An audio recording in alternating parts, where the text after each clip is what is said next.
Hello student, how are you.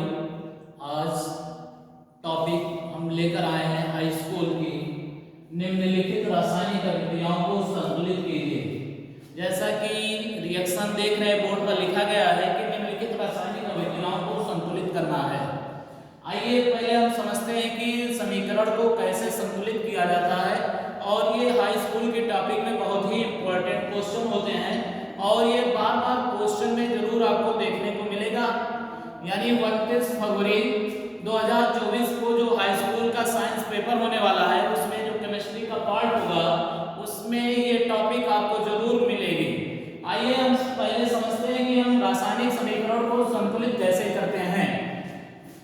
जैसा कि आप देख रहे हैं लिखा गया है कैल्शियम हाइड्रोक्साइड को कार्बन डाइऑक्साइड से क्रिया कराते हैं तो क्या प्राप्त होता है। कार्बन डाइऑक्साइड और कैल्शियम हाइड्रोक्साइड को आपस में जब क्रिया कराते हैं तो कैल्शियम कार्बोनेट प्राप्त होता है। क्या प्राप्त होता है? कैल्शियम कार्बोनेट प्राप्त होता है।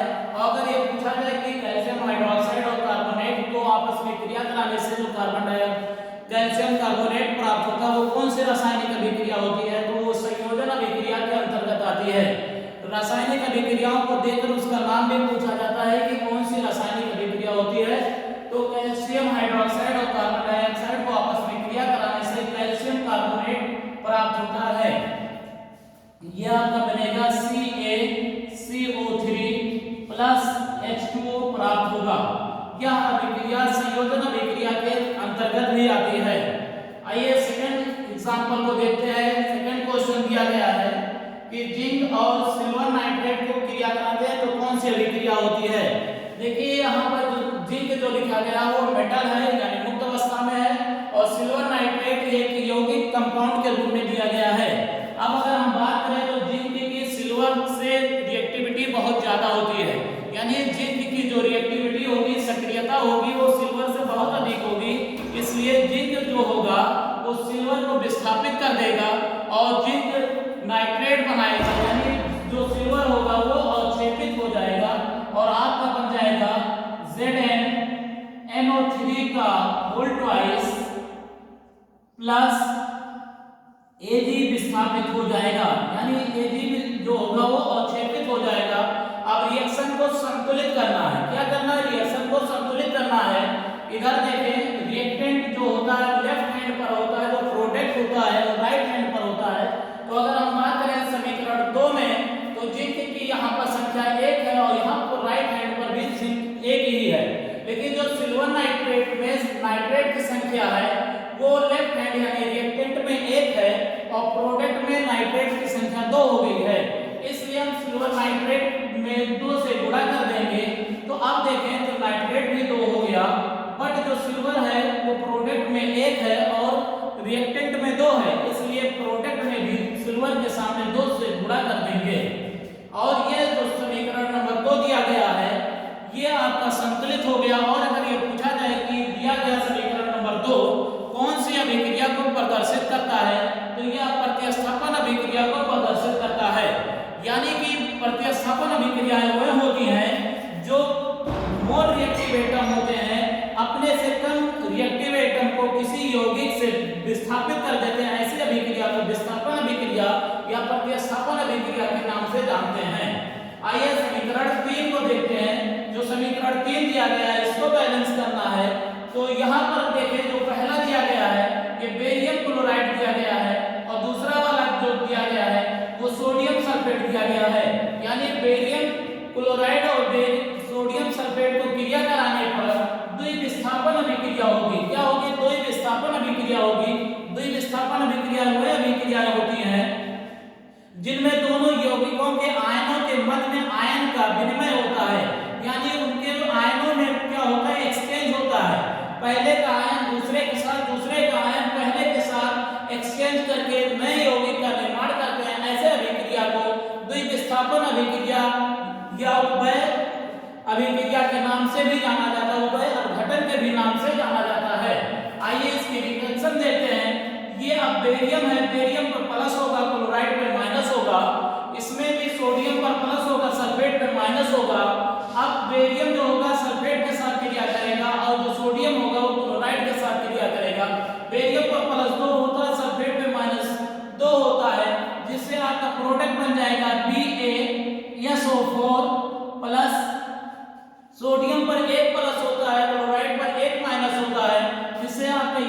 बन जाएगा NaCl और यह अभिक्रिया किसके अंतर्गत होती है? द्विविस्थापन अभिक्रिया के अंतर्गत होती है। चौथा क्वेश्चन देखिए, चौथा क्वेश्चन दिया गया है कि एसिटिक एसिड एथिल अल्कोहल के साथ क्रिया करता है सांद्र सल्फ्यूरिक एसिड में, तो क्या प्राप्त होता है? आइए समझते हैं कि एसिटिक एसिड कौन से ग्रुप का होता है और एथिल अल्कोहल कौन से ग्रुप का होता है। तो हाई स्कूल में कार्बनिक यौगिक में दो ग्रुप आपको पढ़ाया गया है, दो यौगिक आपको पढ़ाया गया है, एक कार्बोक्सिलिक पढ़ाया गया है, एक अल्कोहल पढ़ाया गया है। हाई स्कूल के सिलेबस में एक आपका कार्बोक्सिलिक है यानी एसिटिक एसिड दिया गया है और अल्कोहल में आपको एथिल अल्कोहल दिया गया है। हम पढ़ चुके हैं और जानते हैं कि अगर अल्कोहल की अभिक्रिया कार्बोक्सिलिक एसिड के साथ में सांद्र सल्फ्यूरिक एसिड की उपस्थिति में क्रिया कराते हैं तो एस्टर का फॉर्मेशन होता है। किसका फॉर्मेशन होता है? एस्टर का फॉर्मेशन होता है। इस हिसाब से अगर हम इनकी क्रिया कराएं एसिटिक एसिड और एथिल अल्कोहल की, तो आपका एथिल एसीटेट प्राप्त होगा। क्या प्राप्त होगा? एथिल एसीटेट प्राप्त होगा। CH3 C double bond O C2H5 plus H2O। और लास्ट वाला अगर बात करें तो देखें दिया गया है एथिल ब्रोमाइड को जब जलीय KOH के साथ क्रिया कराते हैं तो क्या प्राप्त होता है?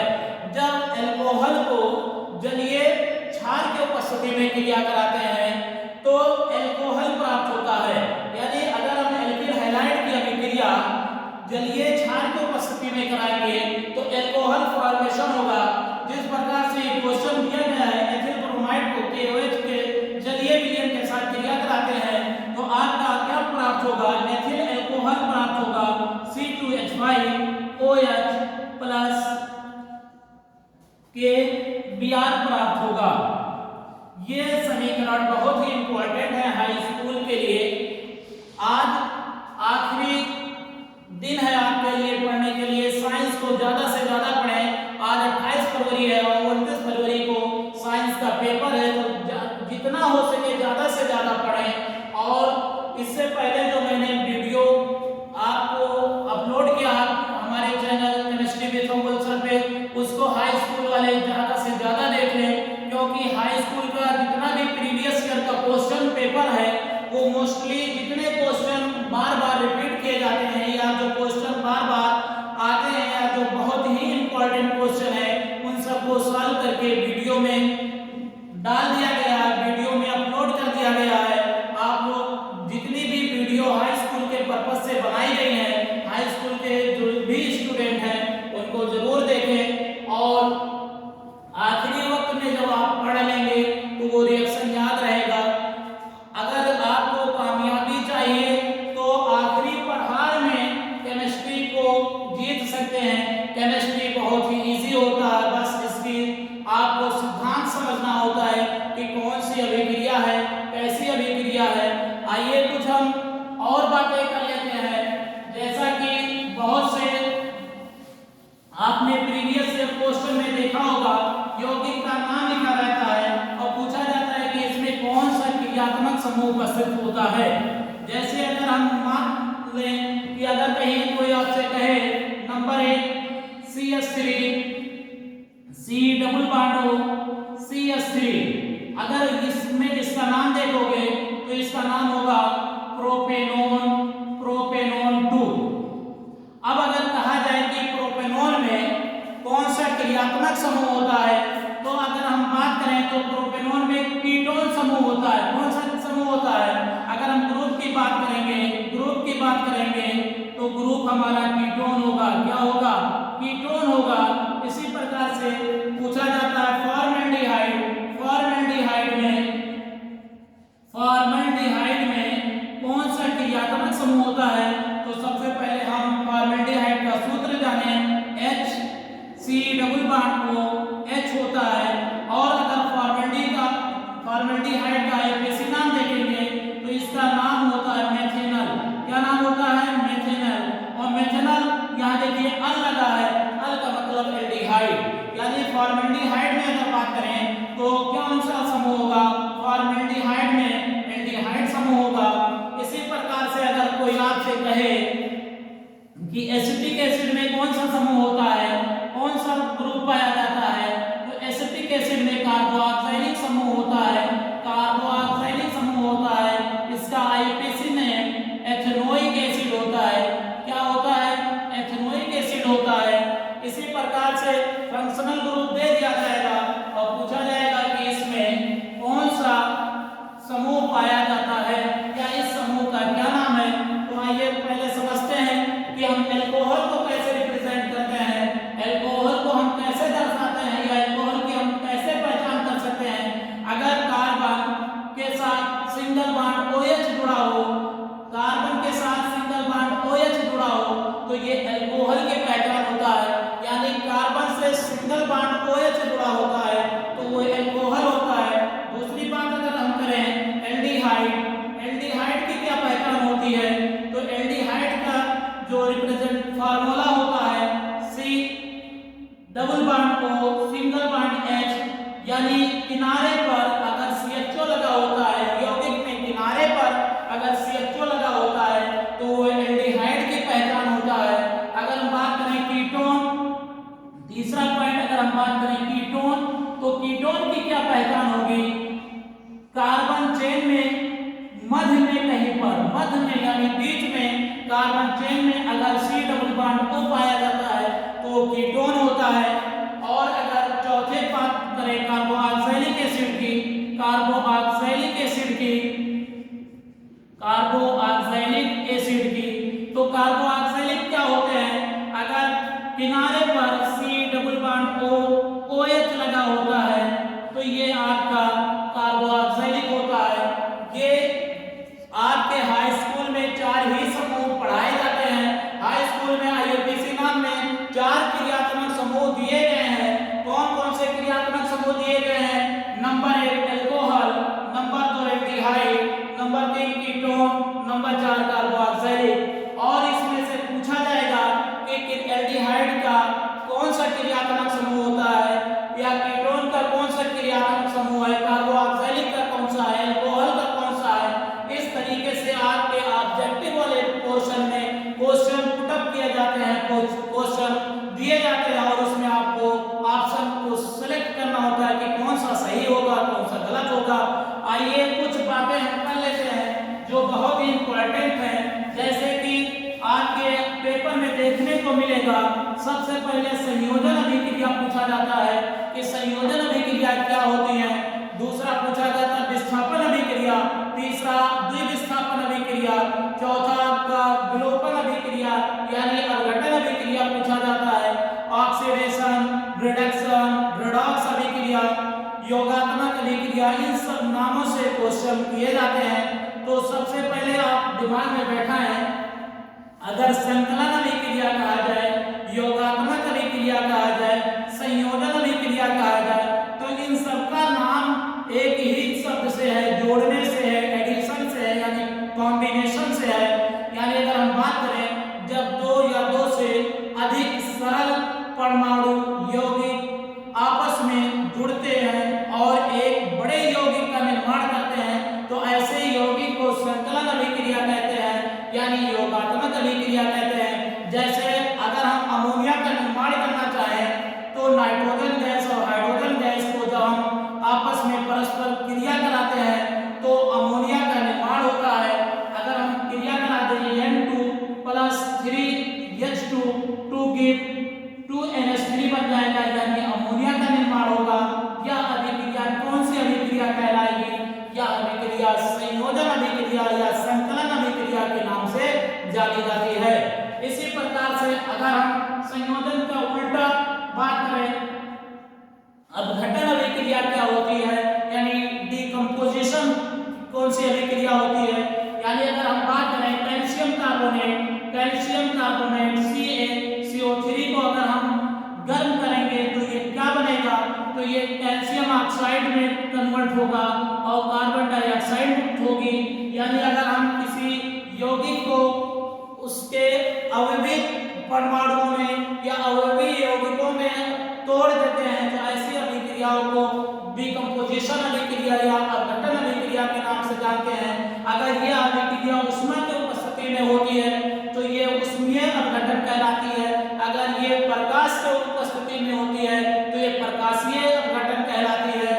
इसी प्रकार से विस्थापन अभिक्रिया वे अभिक्रियाएं होती हैं जिसमें कोई मोर रिएक्टिव तत्व का परमाणु किसी यौगिक से कम रिएक्टिव परमाणु के यौगिक को विस्थापित कर देता है, ऐसे अभिक्रिया को विस्थापन अभिक्रिया कहते हैं। और अगर हम बात करें ऑर्गेनिक कंपाउंड में, ऑर्गेनिक यौगिकों में जो आपके सिलेबस में दिया गया है, तो विस्थापन अभिक्रियाएं वे अभिक्रियाएं होती हैं जब हम हाइड्रोकार्बन को मान लेते हैं, ऐसे एग्जांपल की बात कर लेते हैं कि अगर हम किसी भी हाइड्रोकार्बन को हाइड्रोजन के साथ में क्रिया कराते हैं प्रकाश की उपस्थिति में, तो हाइड्रोजन परमाणु द्वारा हाइड्रोकार्बन का हाइड्रोजन तब तक एक एक करके विस्थापित होता रहता है जब तक पूरा हाइड्रोजन द्वारा विस्थापित ना हो जाए।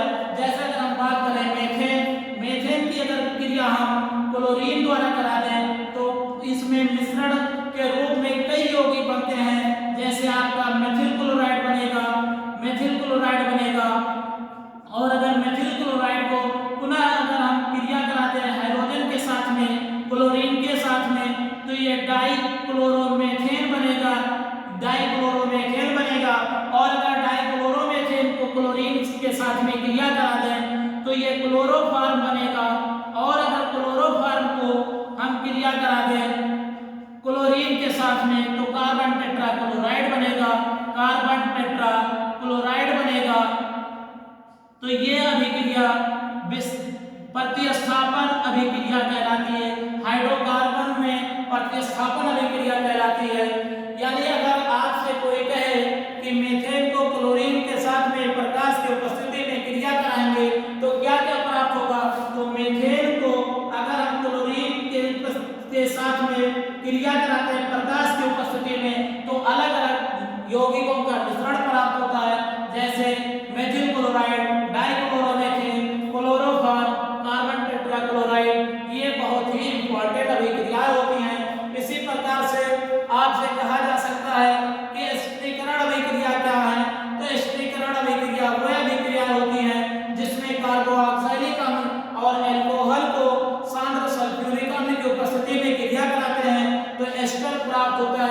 अभी कुछ देर पहले मैंने यहाँ पर एक क्रिया लिखा था कि एस्टिक एसिड और एथिल अल्कोहल को सांद्र सल्फ्यूरिक एसिड की उपस्थिति में क्रिया कराते हैं तो क्या प्राप्त होता है, तो एथिल एसीटेट प्राप्त होता है। यानी यही अभिक्रिया क्या कहलाएगी, स्थिरीकरण अभिक्रिया कहलाएगी। हाई स्कूल के टॉपिक में ये सब बार बार बहुत ही इंपॉर्टेंट अभिक्रियाएं होती हैं जो बार बार पेपर में देखने को मिलता है। आप लोग पेपर में बैठने से पहले जितने भी पेपर देने वाले हैं, परीक्षा में सम्मिलित होने वाले हैं, वो हर हाल में 2-4 पॉइंट ऐसे हैं जो बार बार पूछे जाते हैं और वो हर हाल में क्वेश्चन पेपर में रहते हैं, जैसे प्रतिस्थापन है, विस्थापन है, संकलन है या संक्षारण है, अवक्षेपण है, साबुनीकरण है, अपमार्जक है। यही सब टॉपिक हैं जो हाई स्कूल में बार बार देखने को मिलते हैं। इन सबको पूरे माइंड से अच्छे तरीके से पढ़ लें, उसके बाद पेपर में शामिल हों। Best of luck high school वालों के लिए। कल साइंस का पेपर है तो हमारे तरफ से उनको best of luck. Thank you.